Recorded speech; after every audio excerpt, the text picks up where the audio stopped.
Thank you very much. That was a wonderful and hardly earned introduction. I really appreciate the kind words. I did have to buy this outfit this morning at the hotel in the West End. Thank God they had a clothing shop. But other than that, everything was really kind of you. I did go to dinner with the folks from Yellow Pages, YP.com, last night. They are a premier SMB partner. There are not many of those in the world. There are only a handful. And we truly value our relationship with them. So thank you again. Thank you very much. I'm going to talk about a couple of really exciting things. I'm a walker also, so I'm going to pull that out. Let's see here. So you probably already know this, right? This is no surprise to most of you that we're living in a world of information. Everything that you do has been tracked somewhere, collected somehow, and it winds up in someone's database someplace. But the question is, as marketers, how are you using that information? What are you doing with it? What are you doing with it to make it better for your company, better for your shareholders, better for your employees, better for your customers? There were a lot of presentations this morning that were wonderful about collecting information and using it in a smart way. I'm going to turn you all into machine learning junkies in just a couple of minutes, I hope anyway. So the mobile device is amazing. It is not just the way you interact with the internet, but it is a device that you carry around with you that is packed full of sensors. It's got all sorts of things in it, from your accelerometer to your GPS. It knows how many times you turn it on and off every day. It knows what you look at and everything else.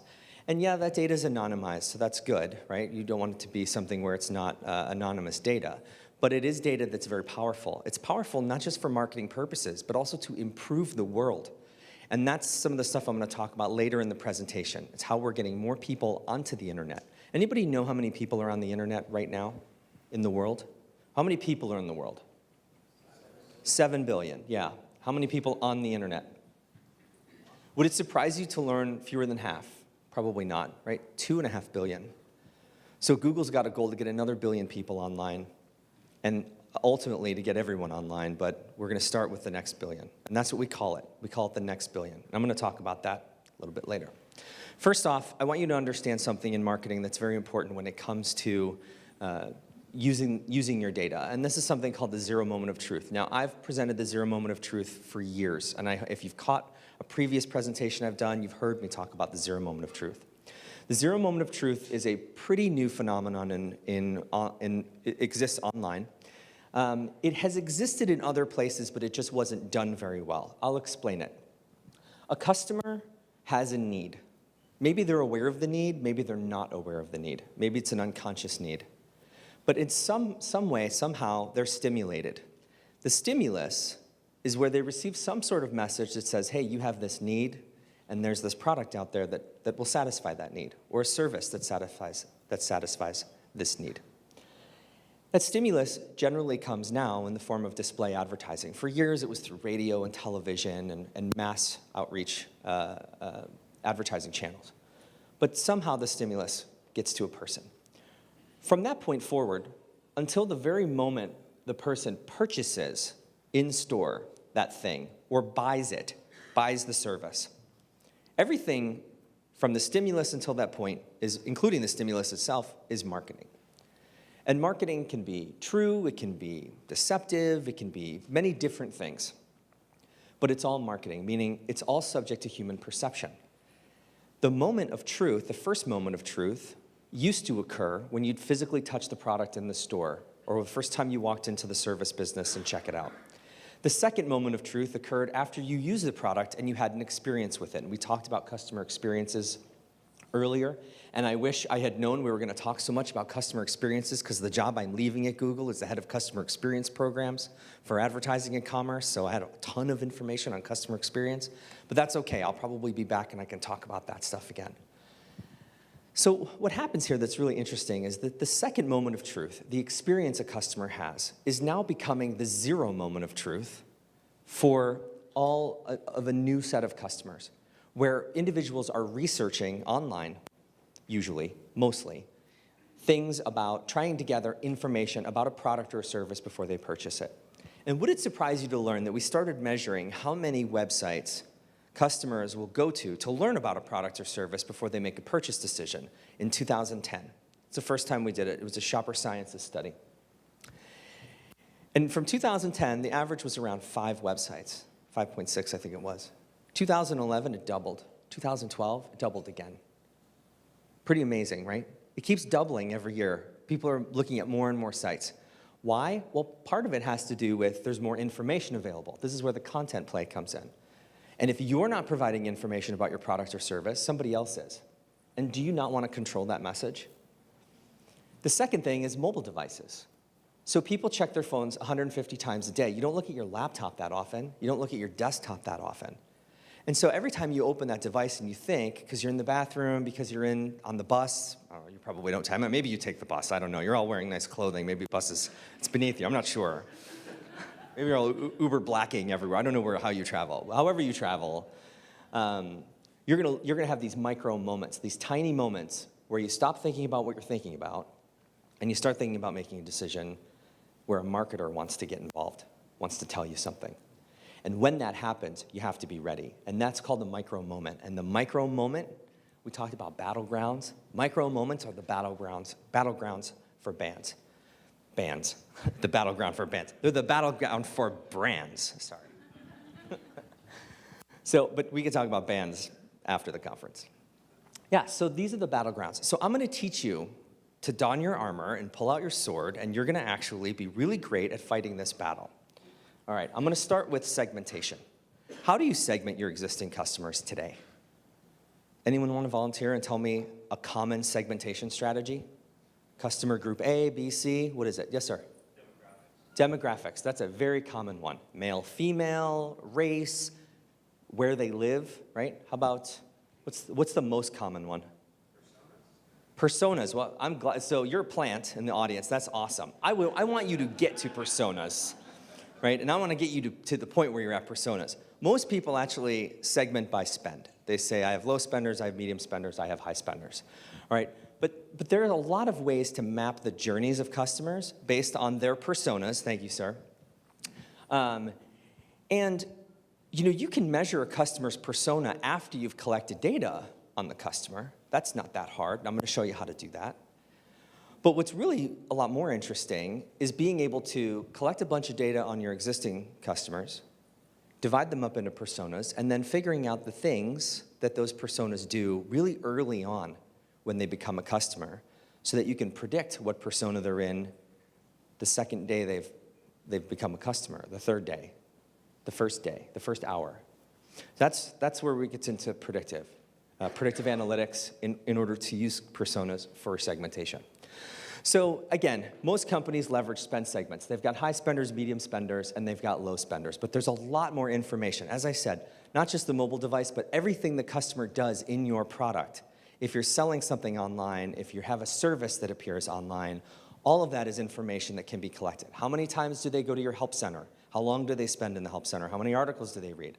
How many times do they access your application? How long are they in there? How many times are they making changes? What's the time between logins? That sort of stuff, all right?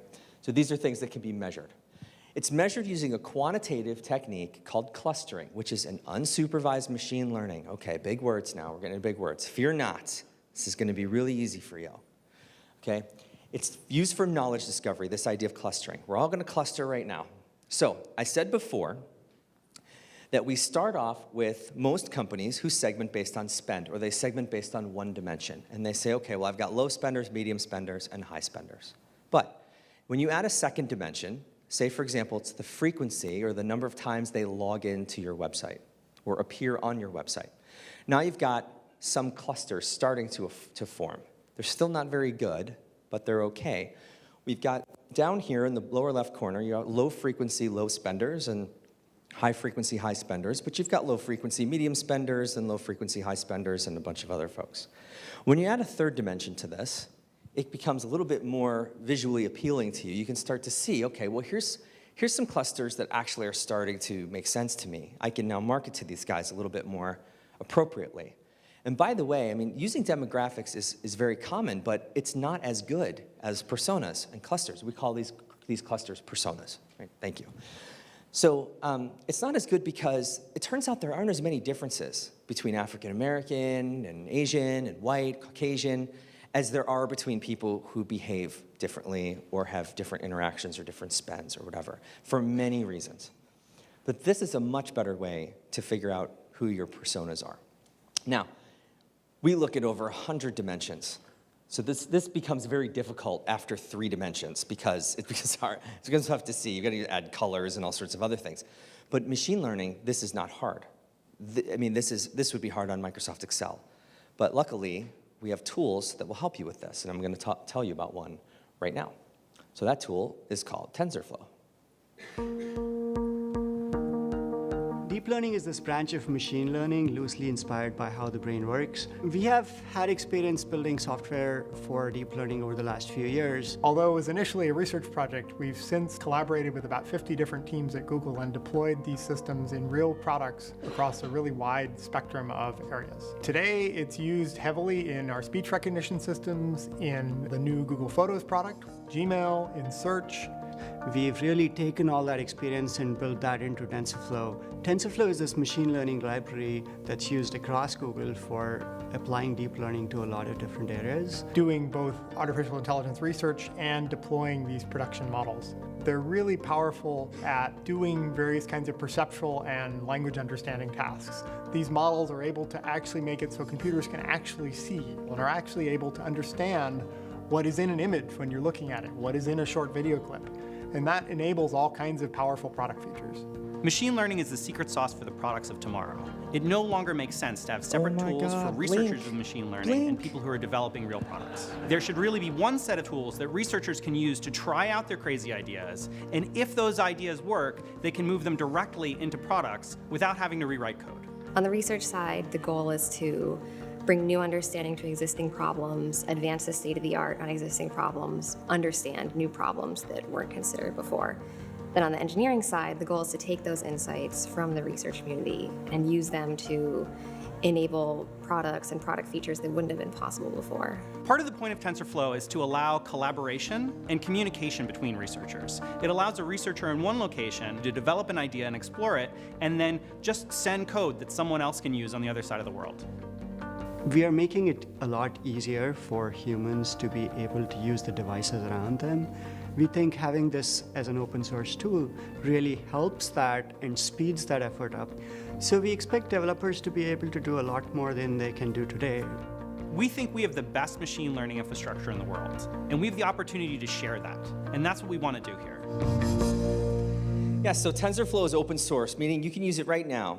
You may or may not have data scientists on your staff. You may want to hire one. You're one hire away from being able to use machine learning. And if that's not the case, there are plenty of companies who do this kind of whole package solution for you to figure out a really great way to segment your customers. Okay, once you segment those customers, you're going to be able to answer these questions. Who's loyal? Who hasn't purchased in a while? Who's really likely to consider a purchase of mine? Who's the most valuable customer up there? Probably your loyal customers, right? It's anywhere from 5 to 25 times more expensive to acquire a new customer than to keep an existing customer. So you definitely want to know who your existing customers are so you can keep those folks. All right, what you know about your customers, things like their purchase history, as I said before, their profile, their offline campaigns, things that they do, the ways that they act, that's really, really valuable for you when you're sharing your messages. And we have a new tool. It's relatively new. I mean, CNON likes it when I announce new things. And I've got a great new announcement coming up at the end, so I'm not going to ruin it now.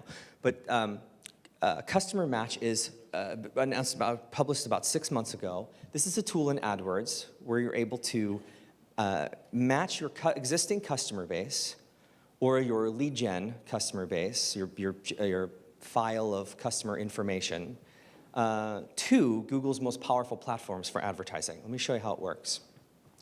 You can target the capabilities of this, the benefits of it. You can target customers that you know. You can exclude current customers if you wanted to on an advertising campaign, so you're not showing an acquisition ad to a customer who's already a person who's already a customer. That will increase your ROI on ad spend. And then you can also use this tool to reach customers who are similar to your existing customers. Similar in many, many different ways. Similar in the way they behave online.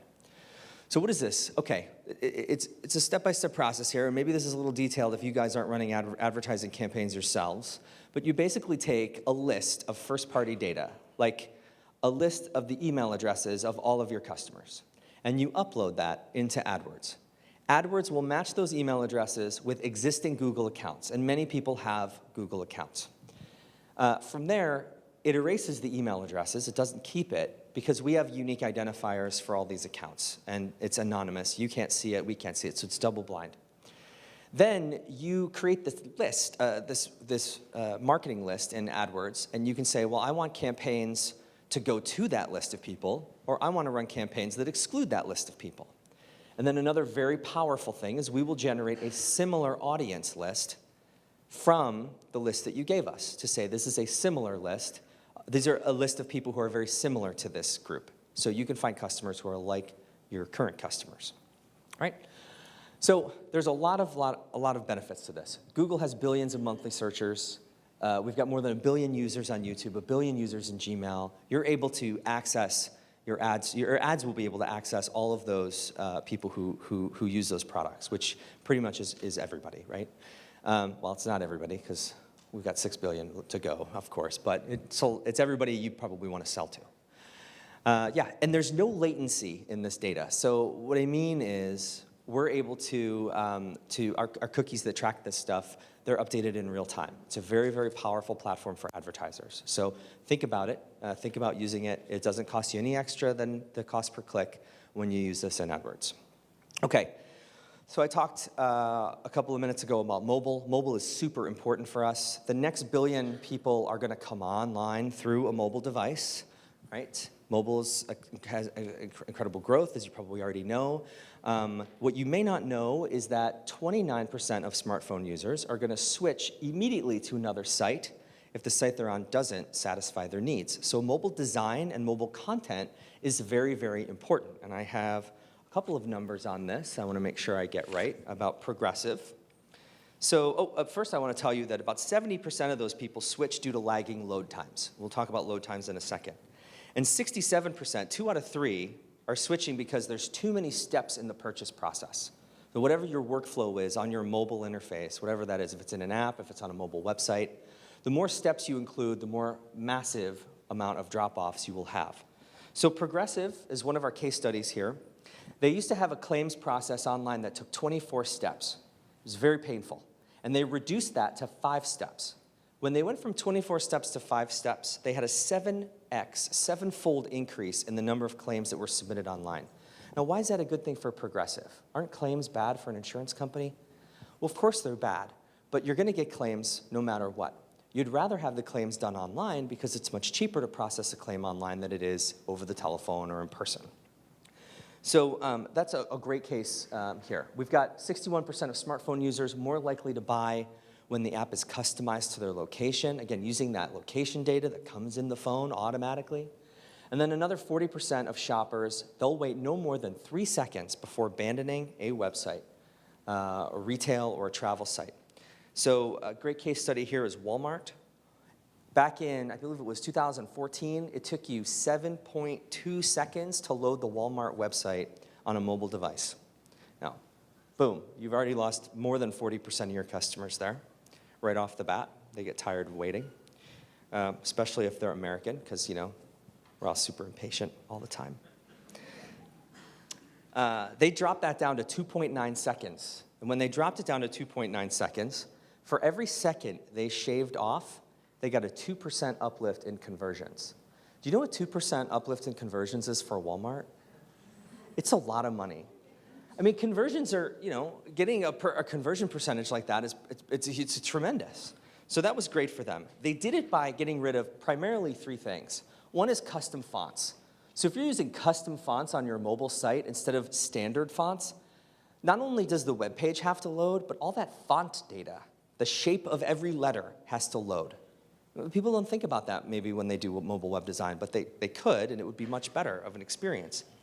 JavaScript blocking is another one, right? JavaScript blocking slows down the mobile web experience. And then another one is having images that are optimized for a desktop experience using the same image when it loads on a mobile device. Now, how crazy is that? That doesn't make any sense at all. So they've cleaned those 3 things up, and they increased their sales like crazy. All right, so I'm going to introduce here the Accelerated Mobile Pages project. This isn't the big introduction that I was going to make.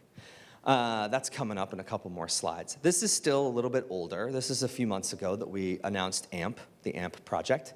But the Accelerated Mobile Pages project is this first-in-a-lifetime collaboration between major publishers online who all agreed to use the same fonts, who all agreed to use the same structure of their sites. And when they did that, the load time of their news article websites went through the floor. It dropped way down. It was almost instantaneous. In partnership with Google, who took all of the components of a mobile website and pushed them out on something called our content delivery network, not from where the data centers are, but way out to your neighborhood. There's hard drives in your neighborhood that Google owns or rents that are filled with data so that you don't have to pull data from our data center in North Carolina. All right? You can pull it from the one that's down the street from you here on 7 Mile Beach.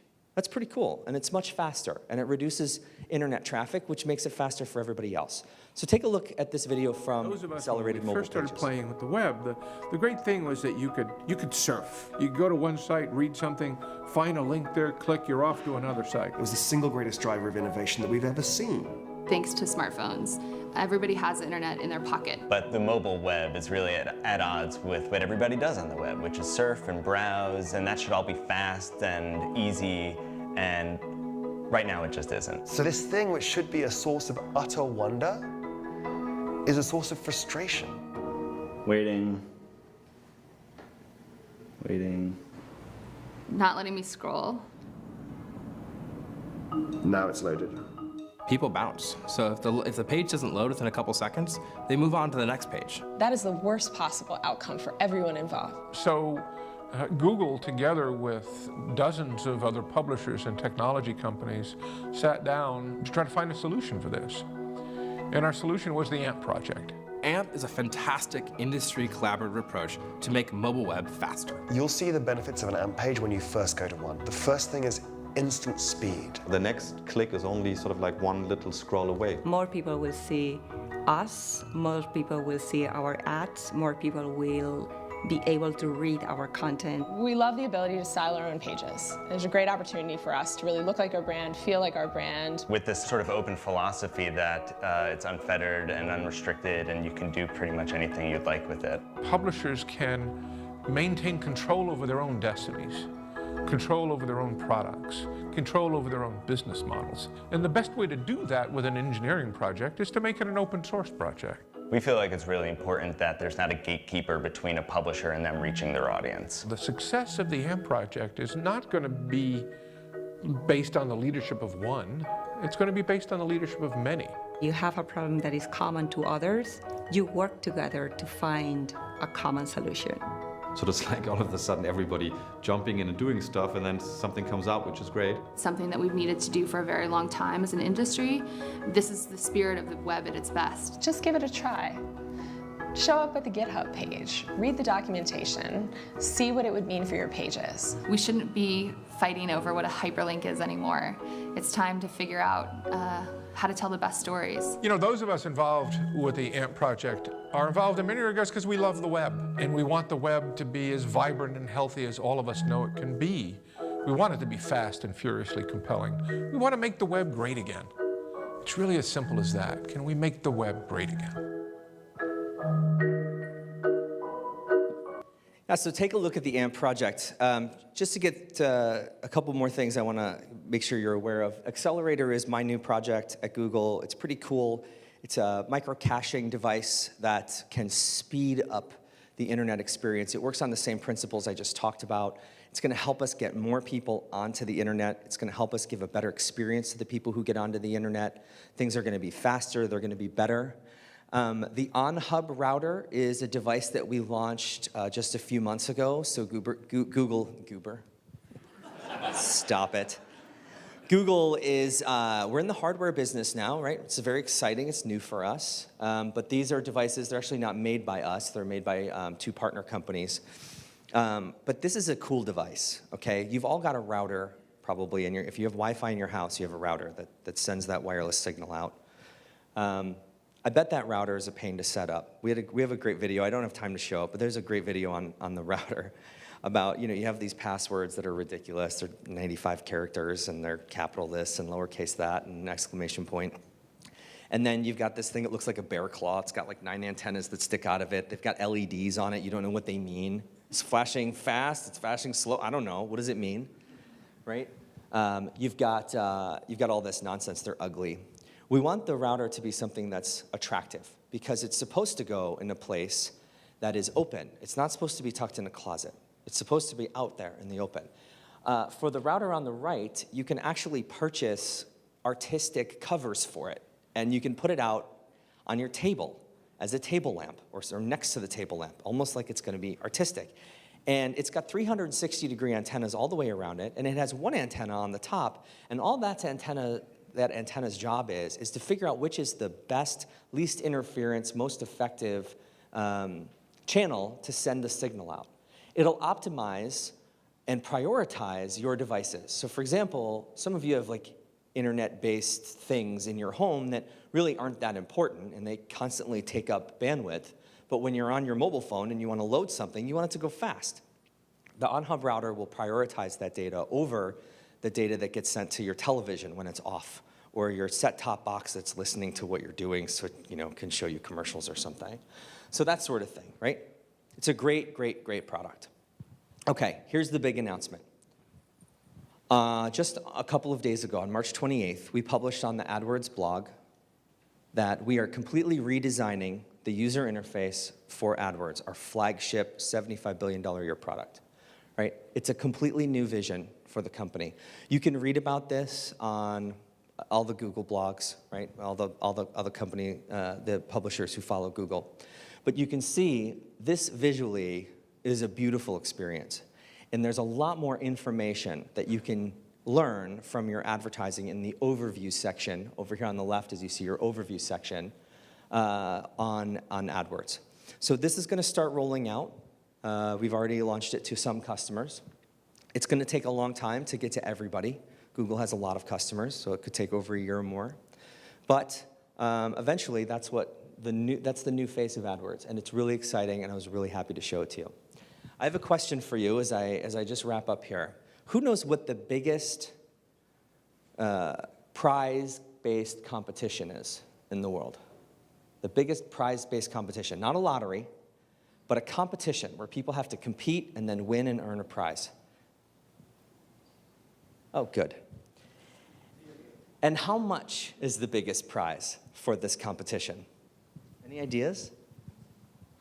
What if I told you that years ago, with very little fanfare and not much publicity, Google launched a competition called the Google Lunar Xprize. And in order to win that competition, you have to build a lunar module privately, send it 210,000 miles to the moon. It has to travel for more than 500 meters, and it has to send back high-definition photos and videos. Easy, right? But if you win it, you get $30 million. So we did that. And I'm really excited to tell you that J.J. Abrams is making a series of movies about it.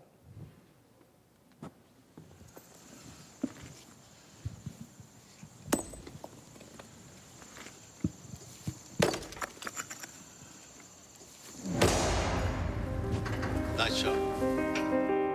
The Google Lunar Xprize called to me. I have a small budget. I am just trying to reach the moon. Most people go about their lives and they look at space and say, oh yeah, that's something that only NASA can do. And I, of course, could never do something like this. But truth is, they can. I finally got an opportunity to prove myself. It's not really just going to the moon. Going to the moon is symbolic. It is about showing what is possible. It's a very good feeling. I am part of something huge. Building a machine that will go to the moon represents that everything is possible. The human spirit will win. This is a first step to open up the future. Whatever you can imagine is within your reach. You can't be afraid to fail.